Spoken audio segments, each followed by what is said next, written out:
아멘. 감사합니다. 하나님 말씀 보겠습니다. 하나님 말씀 요한복음 17장입니다.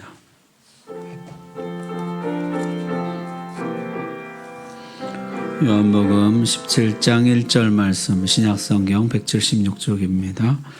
하나님 말씀 봉독할 때 우리 다 함께 자리에서 일어나셔서 한 목소리로 봉독합니다. 시작. 예수께서 이 말씀을 하시고 눈을 들어 하늘을 우러러 이르시되 아버지여 때가 이르렀사오니 아들을 영화롭게 하사 아들로 아버지를 영화롭게 하게 하옵소서. 아멘. 예수님 예루살렘 입성하시는 장면이 막 연상되는 찬양이네요. 귀한 찬양 감사합니다. 하나님의 말씀 전하겠습니다. 예수님이 기도하시는 장면이 17장에 나오는데요. 이런 기도였어요. 아버지를 영화롭게 하게 하옵소서. 아들이 아버지를 영화롭게 할 수 있도록 해달라. 아버지께 영광 돌리게 해달라. 이런 기도였습니다. 어떻게 하면 아버지께 영광을 돌릴 수 있을까요? 아들이 아버지를 영화롭게 하는 법. 그 첫 번째는요, 아버지께서 나를 보내셨다는, 나는 보냄받은 자라는 정체성을 갖는 것입니다. 나는 아버지께로부터 보냄받은 사람이다. 보낸 자의 뜻이 나에게 있다 하는 것이죠. 오늘 3절 보십시오. 영생은 곧 유일하신 참 하나님과 그가 보내신 자 예수 그리스도를 아는 것이니이다. 주님은 그가 보내신 자 예수 그리스도라는 자기 인식이 있으셨다는 것이에요. 나는 참 하나님이신 아버지가 보낸 자이다. 아버지께로부터 보냄을 받은 자이다 하는 것이죠. 주님이 17장의 예수님의 기도인데 기도 내내 이것을 강조하십니다. 8절에 내가 아버지께로부터 나온 줄을 참으로 아오며, 21절에 아버지께서 나를 보내신 것을 믿게 하옵소서, 23절에 아버지께서 나를 보내신 것과 25절에 아버지께서 나를 보내신 줄 알았사옵나이다. 계속해서 반복해서 아버지께서 나를 보내셨다 강조하고 계시는 것이요. 이 사실이 예수님 안에 각인되어 있었다는 것이에요. 나는 아버지께로부터 보냄받았다. 여러분, 당시 이런 말들이 꽤나 유행했다 그래요. 사생자라고. 나는 요셉과 마리아 사이에서 난 것이 아니라 어머니 마리아가 어디서 나온 자식이래. 나는 가난한 목수의 아들일 뿐이야. 그렇게 노력했지만은 결국 실패하고 말았어. 난 저들을 설득시키지도 못했고 변화시키지도 못했어. 제자들도 다 뿔뿔이 흩어지고 난 실패자야. 여러분, 이런 소리들이 안팎에서 얼마나 많이 들렸을까요? 그런데 예수님은 확고하신 것이에요. 나는 아버지께로부터 보냄받았다. 따라서 나에게는 보낸 자의 뜻이 있다. 그 보낸 자의 뜻을 이루어야 된다. 이 의식이 분명했다는 것이요. 내가 누구인가 하는 정체성, 이것이 분명할 때 아버지를 영화롭게 할 수 있다는 것입니다. 예수님의 제자들도 그랬어요. 로마서를 시작할 때 바울은 이렇게 시작합니다. 예수 그리스도의 종 바울은 사도로 부르심을 받아. 여러분, 사도라는 것이 아포스톨로스인데요, 보냄받은 자란 뜻이에요. 보냄받은 자로 내가 부름을 받았다. 이렇게 시작하고 있어요. 고린도전서도 이렇게 시작합니다. 하나님의 뜻을 따라 그리스도 예수의 사도로 부르심을 받은 바울은, 고린도후서 하나님의 뜻으로 말미암아 그리스도 예수의 사도된 바울은, 갈라디아서 사람들에게서 난 것도 아니요 사람으로 말미암은 것도 아니요 오직 그리스도 예수와 그를 죽은 자 가운데서 살리신 하나님 아버지로 말미암아 사도된 바울은, 그는 계속해서요, 나는 사도라는 자기 정체성을 밝히고 있어요. 나는 그리스도께로부터 보냄받은 자예요. 나는 하나님께로부터 보냄받은 자예요. 제가 몇 가지만 써놨는데요. 성경에 너무너무 많아요. 에베소서 하나님의 뜻으로 말미암아 그리스도 예수의 사도된 바울은, 골로새서 하나님의 뜻으로 말미암아 그리스도 예수의 사도된 바울과 형제 디모데는, 디모데전서 우리 구주 하나님과 우리의 소망이신 그리스도 예수의 명령을 따라 그리스도 예수의 사도된 바울은, 디모데후서 하나님의 뜻으로 말미암아 그리스도 예수 안에 있는 생명의 약속대로 그리스도 예수의 사도된 바울은, 디도서 하나님의 종이요 예수 그리스도의 사도인 나 바울이. 그는요, 편지를 쓸 때마다 나는 하나님께 부름받았다. 나는 예수님께로부터 보냄받았다. 바울만 그랬느냐? 베드로도 그랬어요. 베드로전서에 보니까요, 예수 그리스도의 사도 베드로서는요, 예수 그리스도의 종이며 사도인 시몬 베드로는. 주님의 제자들은요, 내가 예수 그리스도께로부터 보냄받았다는 자기 정체성이 분명했다는 것이요. 여러분은 누구입니까? 여러분은 어떤 정체성을 가지고 계세요? 그냥 어쩌다 태어나서 죽지 못해 살아가는 인생. 이래도 한 세상 저래도 한 세상, 그저 한 세상 잘 놀다 가면 그뿐. 난 실패자야. 흙수저로 태어나서 가난한 집에 별 볼 일 없는 부모 밑에 태어나서 난 차라리 나지 말았어야 했어. 이런 정체성.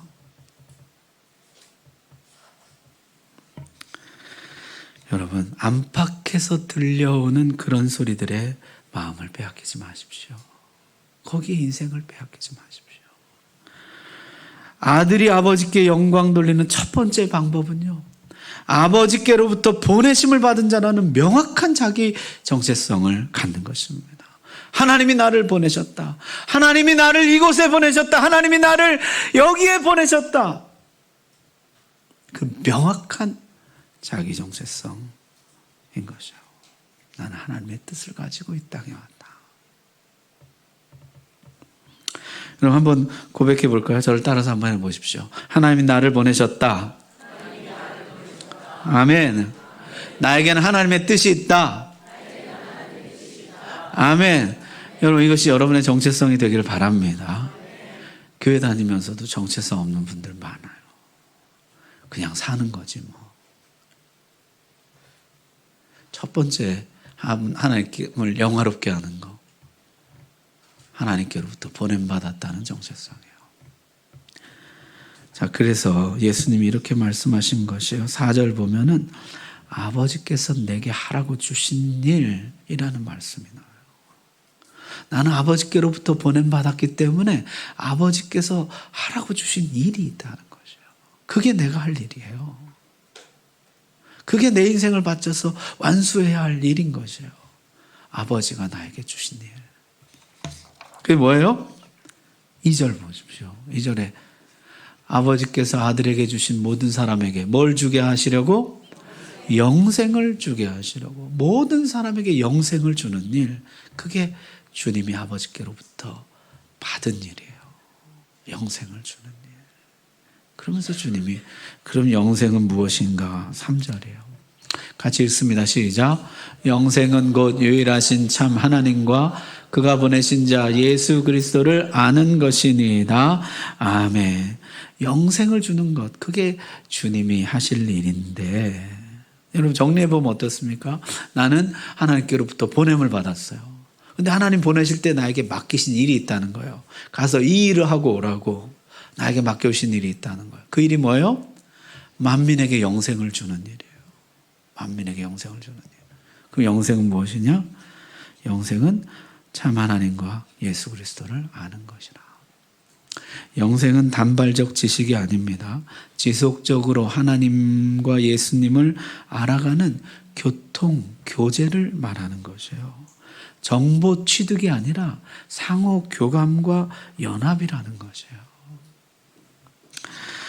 하나님과 예수님의 그 완전한 일치와 연합, 그 하나됨, 교통, 교제, 그 속으로 들어가는 것이에요. 그것이 영생이에요. 영생은 부동산이나 재산같이 확보된 어떤 소유가 아닙니다. 영생은 구원 열차 올라타는 티켓도 아니에요. 영생은 하나됨에 참여하는 것이에요. 하나님과 예수 그리스도의 이 완전한 연합, 그 속으로 들어가는 것이에요. 하나됨 안에 머무는 것이에요. 구원은 종료된 행위가 아니라 지금도 계속되는 진행형, 지속형 관계라는 것입니다. 이것이 아버지가 아들을 보내신 목적이에요. 이것이 아들이 아버지께 받은 일이에요. 만민에게 이 영생을 주라는 거죠. 이 일을 하려면 어떻게 해야 합니까? 십자가를 져야 합니다. 모든 인류의 죄를 짊어지고 죄값을 치러야 합니다.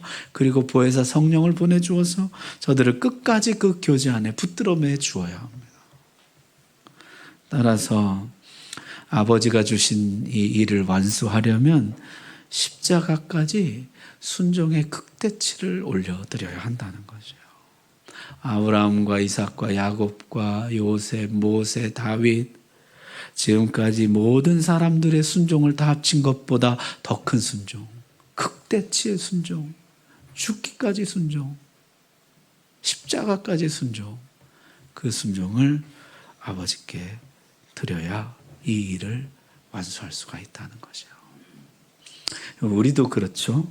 어떤 일은요 그냥 슬렁슬렁 해도 되는 일이 있어요. 그러나 어떤 일은요 나의 최대치를 바쳐야 되는 일이 있어요. 지금 십자가가 그런 일인 것이에요. 모든 사람들의 모든 죄를 다 짊어지고 저들의 죄를 사하며 창세전부터 계획된 구원을 성취하는 일이에요. 이 일을 위해서 오셨습니다. 예수님의 최대치를 드려야 했다는 것이에요. 그래서 주님이 이렇게 기도하십니다. 5절에 아버지와 창세전에 내가 아버지와 함께 가졌던 영화로서 지금도 아버지와 함께 나를 영화롭게 하옵소서.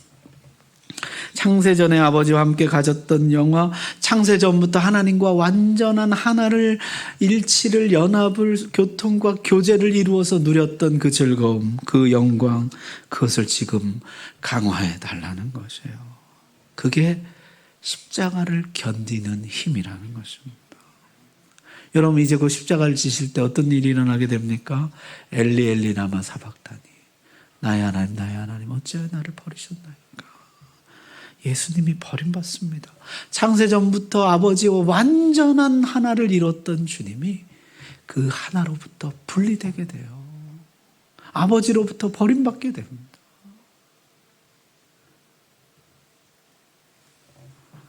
그걸 견뎌내기 위해서는 지금 하나님과 더 가깝게 밀착하고 그 하나님과의 하나됨을 더 강화해야 한다는 것이에요.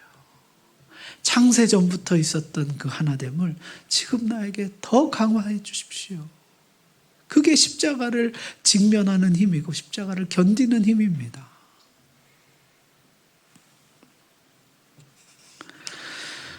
여러분 앞에 어떤 일이 놓여 있습니까? 여러분 앞에 십자가가 있다면은 지금 하나님과 하나됨을 강화해 달라고 기도해야 할 때인 것이에요.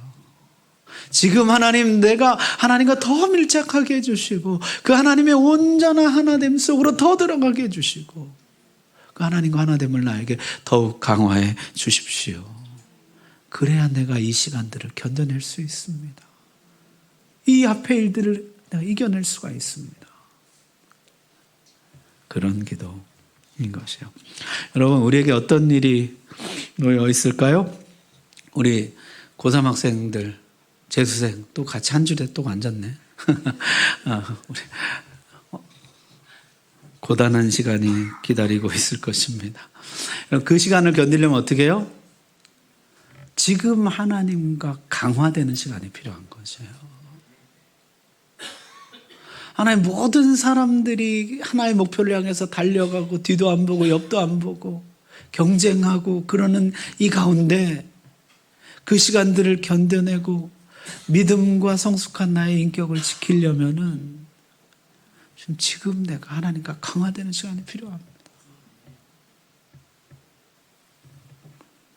군 입대를 앞두고 있는 형제들, 결혼을 앞두고 있는 자매들, 정말 많은 기도와 준비가 필요하죠. 왜 그런 말 있잖아요. 청년 때 신앙 믿을 게 못 된다고. 처녀신앙은 시집 가봐야 알고 총각신앙은 군대 가봐야 한다. 거기 던져져 봐야 그 사람 진짜 속 신앙이 어떤지 드러나는 것이에요. 많은 기도와 준비가 필요한 것이에요. 지금 밀착해요. 우리 교회 이제 곧 출산하는 자매가 있는데요. 출산 이제 신세계가 펼쳐질 것입니다. 많은 기도가 필요해요. 기도가. 하나님과 더 밀착한 시간. 그래야 그걸 견뎌내거든요. 잠옷실에 10년 머무는 게 그게 쉬운 일 아닙니다. 신앙 다 잃어버려요. 지금 밀착하는 시간이 필요해요. 취업, 회사 생활 생각만큼 쉽지 않습니다. 지금 밀착해야 돼요. 하나님 그 시간들을 넉넉히 견딜 수 있는 친밀감을 주옵소서. 하나님께 더 밀착하게 해주옵소서. 하나님과 더 깊은 교제 가운데로 나를 인도해 주옵소서. 여러분 2절 다시 한번 보십시오. 2절에 아버지께서 아들에게 주신 모든 사람에게 영생을 주라 이런 표현이 있어요. 아버지께서 아들에게 주신 모든 사람, 하나님이 내게 주신 사람들이라는 뜻이죠. 그들에게 영생을 주는 것이 내 일이다 하셨습니다. 여러분 이 말씀을 나에게 한번 적용해 보십시오. 하나님이 나에게 주신 사람들이 있습니다. 나에게 맡겨준 사람들이 있습니다. 내가 할 일은 그들에게 영생을 나눠주는 것입니다. 예수님께로 인도해서 그들도 이 영생 안으로 들어오게 하는 것입니다. 그러려면 어떻게 해야 합니까? 나의 최대치를 바쳐야 됩니다. 순종의 극대치를 바쳐야 돼요. 여러분, 저에게 맡겨주신 사람 누굴까요? 저희 가족들과 여러분들이시겠죠. 저에게 맡겨준 사람들에게 제가 영생을 나눠주려면 어떻게 해야 될까요? 순종의 최대치를 바쳐야 합니다. 죽기까지 순종해야 돼요. 십자가까지 순종해야 하는 것이에요.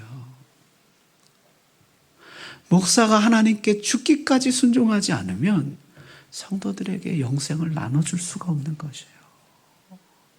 여러분, 내가 하나님께 죽기까지 순종하지 않으면, 나의 순종에 최대치를 바치지 않으면 나에게 맡겨주신 사람에게 영생을 나눠줄 수가 없는 것입니다. 가장이 순종의 최대치를 바치지 않으면 가족들에게 영생을 나눠줄 수가 없는 것이에요. 최대치를 바쳐야만 하는 것이에요.